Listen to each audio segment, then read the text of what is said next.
இன்னைக்கு இந்த அம்மனோட மர்மம் என்னன்றத நம்ம சேனல்ல பார்க்கலாம். வாங்க உள்ள போய் நம்ம இன்னைக்கு வந்து பாத்தீங்கன்னா நம்ம ஏரியால ஒரு சின்ன கோவில், ரொம்ப வருஷமா வந்து பழமையான கோவில்னு சொல்றாங்க. வாங்க உள்ள போய் இந்த அம்மனோட சிறப்பு என்னன்றதை நம்ம தெரிஞ்சுமா. வணக்கம் தாயே. அம்மா, உங்களிடம் நான் பேச தொடங்கியிருக்கிறேன். இந்த இடத்துல வந்து நான் 50 வருஷம் ஆகுதம்மா இந்த இடத்துக்கு வந்து. இந்த அம்மா ஒரு 40 வருஷம், 30 வயசுல இருந்து அம்மா தொடங்கி இந்த இல்லடம் எனக்கு கட்டணி தோன்றாங்க. அம்மா, என்னால முடியுமா அப்படின்ட்டு அம்மா இடம் பேசினே இருந்தேன் தாயே. அதே மாதிரி 50 வயசு எனக்கு வரும்போது இந்த இல்லடம் கட்ட தொடங்கினம்மா. கட்டி இது 6வது வருஷம் தாய் அந்த அம்மாவுக்கு. அந்த அம்மா எப்படி வந்தாங்கன்னா, அந்த அம்மா எனக்கு அருள் கொடுத்து நிறைய பிரதிஷ்டமாகி எல்லா கோயில் சுற்றி வரும்போது எனக்கு 3 இடத்துல நீ கோயில் கட்டுவேன்னு சொல்லி எனக்கு சொன்னாங்க அம்மா. அந்த கோயில் வெள்ளங்கிரி மலையில ஒரு ஐயா சொன்னாரம்மா. அதே மாதிரி மலையனூர்ல ஒரு ஐயா சொன்னாரம்மா. அதே மாதிரி பர்வத மலையில ஏறி இறக்கும் போது எனக்கு ஒரு ஐயா சொன்னாரம்மா. உன்னிடம் அம்மா வந்துக்கிறாங்க, நல்லபடியா முடியும். அதே மாதிரி இந்த அம்மா வந்து என்ன சாமி வைக்கிறான்னு கேட்டீங்கம்மா. நான் எல்லா சாமியும் வணங்குவேன். அதனால வணங்கும் போது என் பொண்ணு ஒரு இருக்கிறாங்கம்மா. அந்த குழந்தை மேல சாமி வந்து, அம்மா ஏன் கவலைப்படுற, நீ கவலைப்படாது, ஓம் சர்வ மங்களாம்பிகை பேரு விஜயம்மாட்டு என்னிடம் சொல்ல தொடங்கினாங்கம்மா. நான் எத்தனையோ சாமி கும்பிடுறேன், எனக்கு பேரே வாயில நுழையில இருந்து அம்மாளிடம் வணங்கினம்மா. இல்லை எல்லா சைவத்து சேர்ந்து எல்லாம் என்ன வேணுமோ அப்படின்னு நான் கொடுத்தேன், இது சத்தியம் அப்படின்ட்டு அந்த குழந்தை நெல் இடத்துல நின்றுக்கணும் பார்க்க கொடுத்துதம்மா. அதே மாதிரி ஐயப்பன் மாலை போட்டுன்னு கோயிலுக்கு போகிறேன். ஐயா நாகராஜா நான் வரேன் அப்படின்றது கடல்ல இருந்து அவர் நான் எடுத்துன்னு வந்து வச்சம்மா. அப்போ நாங்கள் கோயில் கட்டலை. அதே மாதிரி அந்த சப்தகன்னி தாயாரு கிட்ட வந்து நானும் வரான்னுட்டு வந்தாங்கம்மா. இந்த இல்லத்துல வரும்போது சரியான மழை அடிச்சு சந்தோஷமா, மக்கள் மழையே இல்லாதது நல்ல மழை வந்து ஏதோ எங்களால முடிஞ்சது. நாங்களால இல்லை, மக்கள்கிட்ட போய் யோசனை எடுத்து அம்மா எப்படி வைக்கிறது, ஏதா வைக்கிறது, எந்த திசை திருப்பி வைக்கிறது, யாரு வைப்பாச்சு எப்படி வரும் அப்படின்னும் போது குழந்தைங்க மேல 3 குழந்தைங்க மேல தண்ணி ஊற்றி அம்மா சொல்லுங்க, இந்த நேக்க நோக்கி இப்படி வை, இப்படி வை, இப்படி வையான்னுட்டு அந்த 3 குழந்தைங்களுக்கு எனக்கு அதில் வாக்கு கொடுத்தாங்க அம்மா. ஞானம் விநாயகர் வச்சோம் அம்மா. வடிவடியம்மன், திருவடியம்மன், கொடுவடியம்மன் தாயார்கள், சப்தகன்னி தாயாரம்மன், நாகராஜன் அம்மா வந்து புத்து சர்வ மங்களாம்பிகை தாய் நம்ம எல்லா இடத்துல உட்காந்து நிற்கிறாங்க அம்மா. நல்லபடியா மக்களை வர்றவங்களுக்கு நல்லது செய்யறாங்க. குழந்தை பாக்கியம், கல்யாண பாக்கியம், வீடு கட்டாதது, வீடு கட்டி இருக்கிறது, ஏற்றி விடுறது அத்தனையும் அம்மா செய்ய தொடங்கியிருக்கிறாங்கம்மா. நல்லா சுகமா போகுது, எனக்கு சந்தோஷமா இருக்குதம்மா. வர மக்களுக்கு அறிவாக சொல்லுவேன் தாயே. நான் ஞானம்பாலம்மா, நான் இருக்கிற இடம் வந்து அம்மாவுக்கு சொல்றேன், கேட்டுக்கோங்க தாயே. இந்த மாதிரி தண்டாரப்பேட்டை மணிக்குண்டு டிஹெச் ரோடு 3வது சந்து 2வது சந்து 2 கலந்த மாதிரி வருமாம்மா. எந்த பக்கம் அந்த பஸ் இருக்குன்னா யாரை பார்த்தாலும் சொல்லுவாங்க தாயே. 3வது சந்து 2வது சந்து 2வது சந்து இருக்குன்னு 3வது சந்து எடுத்துட்டு எனக்கு சொல்லி வழி சொல்லுவாங்கம்மா. எல்லாரும் எந்த தாய் வந்தாலும் சரி, என்ன வேணும்ன்றது அம்மா கொடுக்க தொடங்கி இருக்கிறாங்கம்மா. எந்த குறைவும் இல்லாத நீ என்ன கேட்டாலும் அம்மா கொடுக்க காத்து நிற்கிறாங்கம்மா.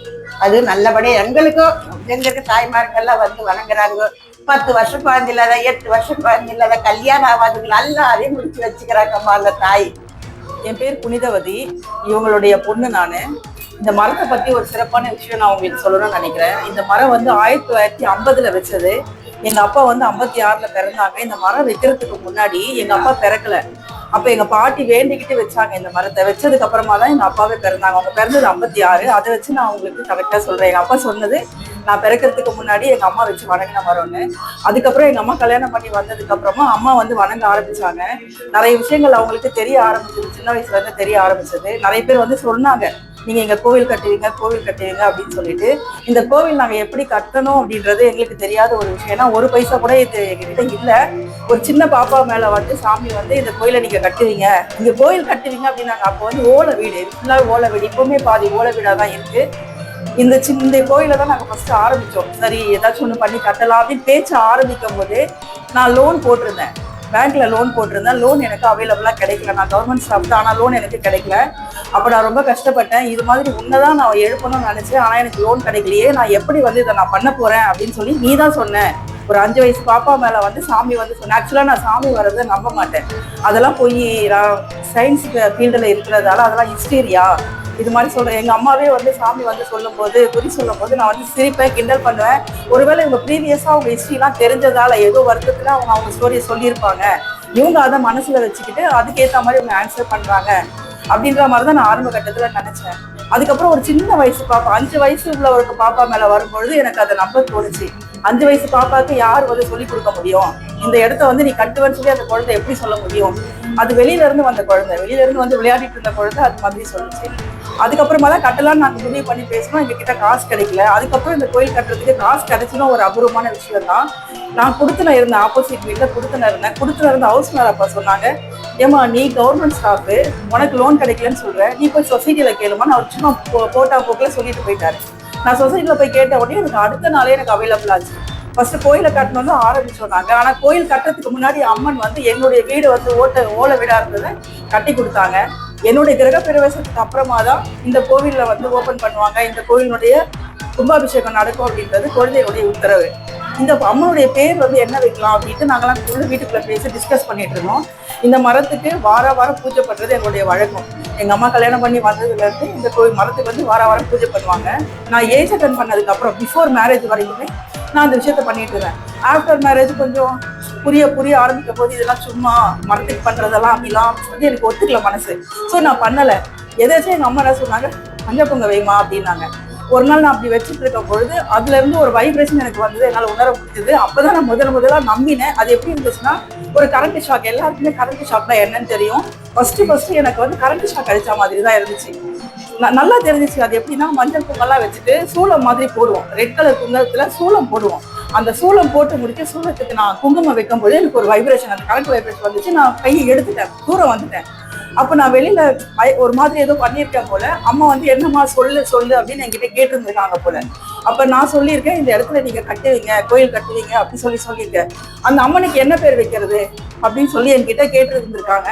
அப்ப நான் சொல்லி இருந்திருக்கேன், அவங்களுக்கு சர்வமங்கலாம்பிகான்னு பேரை வைக்கணும். ஏன் அது சர்வமங்கலாம்பிகா பேர் வைக்கணும் அப்படின்னு கேட்கும்போது, எல்லா சர்வ மங்களத்தையும் நான் இந்த இடத்துல இருந்து கொடுப்பேன், எந்த குறையுமே இல்லாம இங்க வரவங்க போவாங்க அப்படின்னு சொல்லி நான் சொன்னதா சொல்றாங்க.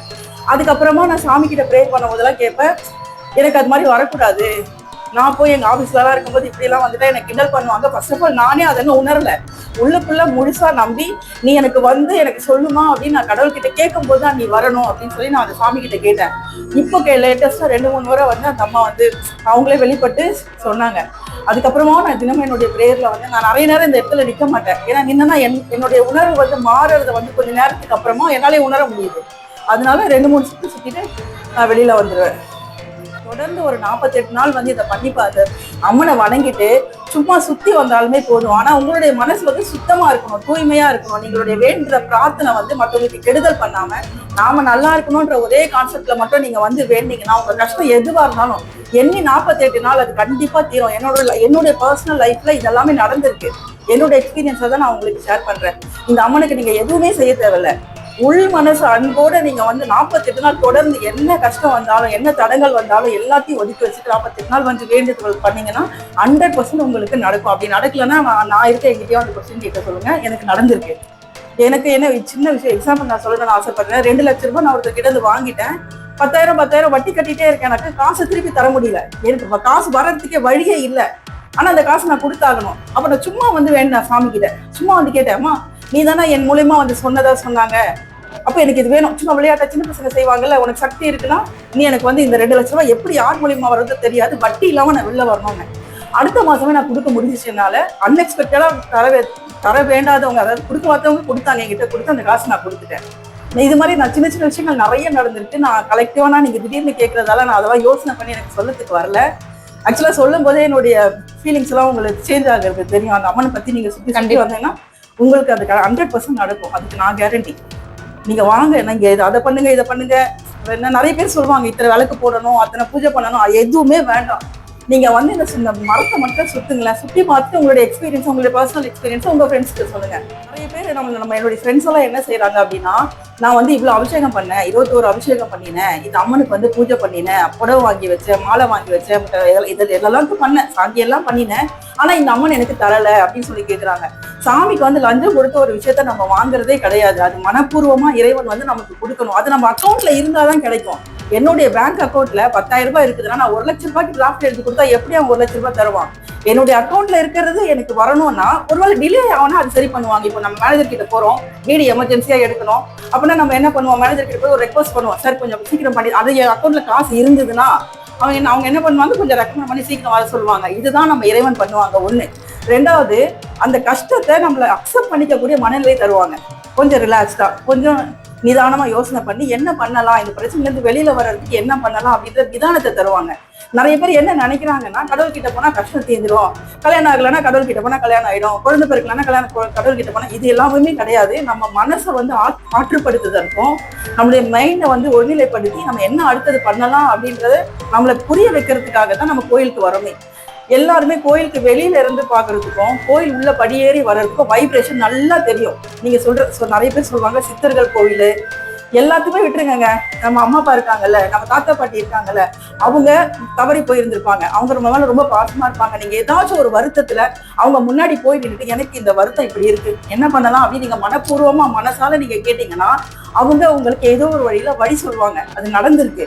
அவங்களே அப்படி சொல்லும் போது நம்ம எல்லாரையும் படைச்ச இறைவன் அப்படின்னு நம்ம நம்புறோம்ல, புதுசா நம்புறோம்ல. நீங்க இறைவன் நம்பலன்னா கூட இயற்கைன்னு நம்புறீங்கல்ல, நமக்கு மேல ஒரு சக்தி இருக்கு நம்புறீங்கல்ல, அந்த சக்தி நமக்கு கண்டிப்பா செஞ்சு கொடுக்கும். நம்மளுடைய எண்ணங்கள் எப்படி இருக்கணும்னா தூய்மையா இருக்கணும். இது நடக்கும், கடவுள் இல்லை, இது நடக்கும் நம்பிக்கையா நினைச்சு அதை நம்ம செயல்படுத்திக்கிட்டே போனோம்னாக்கா கண்டிப்பா அது நடக்கும். 1950 வச்ச மரம். இந்த மரத்தை வச்சவங்களுக்கு குழந்தை இல்லை அப்படின்றதால அவங்க வச்சு வணங்கிட்டு இருந்தாங்க அம்மனை. வந்து அவங்க வணங்கினது வந்து பெரியபாளையத்துல இருக்க பவானி அம்மனை வணங்கி இந்த மரத்தை வச்சு சாமி கும்பிட்டு இருந்தாங்க. அதுக்கப்புறமா 5/12/56 தான் அவங்களுக்கு மகன் பிறக்கிறாங்க. அத்தனை வருஷம் இந்த மரம் வந்து பழமையான மரம். இது பெருசா இருந்துச்சு, பெருசா விரிஞ்சு இருந்துச்சு. அதை வந்துட்டு கொஞ்சம் ஷார்ட் பண்ணிட்டு எது அளவுக்கு வேணுமோ அந்த அளவுக்கு வச்சிருக்கிறாங்க.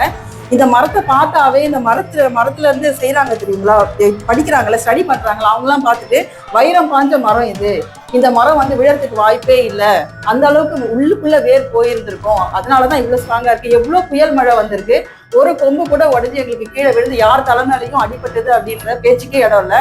உடஞ்சி அந்த மரத்திலேயே தொங்கிட்டு இருக்கும். கிளை உடஞ்சிருந்தாலும் அந்த மரத்திலேயே தொங்கும். நாங்க தான் போய் அந்த மரத்துல இருந்து எடுக்கிற மாதிரி இருக்கும். இது வரைக்கும் யாரு மேலேயுமே ஒரு கிளையோ இல்லை விழுந்துருச்சு, இந்த மரத்தினால எங்களுக்கு புயல் வந்துச்சு, மழை வந்துச்சு, விழுந்துச்சுன்ற இன்சிடென்ட் இத்தனை வருஷத்துல ஒரு டைம் கூட நடந்ததில்லை. ஈவன் எங்க மேல கூட விழுந்தது கிடையாது. அவ்வளவு சிறப்பு வாய்ந்தது. இதுல வச்சு நீங்க நல்லா தலைக்கு குளிச்சுட்டு இந்த மரத்துல முட்டு கொடுத்துட்டு நீங்க வைப்ரேஷன் நீங்க ஃபீல் பண்ணீங்க அப்படின்னாக்கா அவ்வளோ எக்ஸ்பீரியன்ஸ் பண்ணா மட்டும்தான் அந்த ஃபீலிங் வந்து உங்களுக்கு உணர்ந்துக்க முடியும். நீங்க எக்ஸ்பீரியன்ஸ் பண்ணி பாருங்க.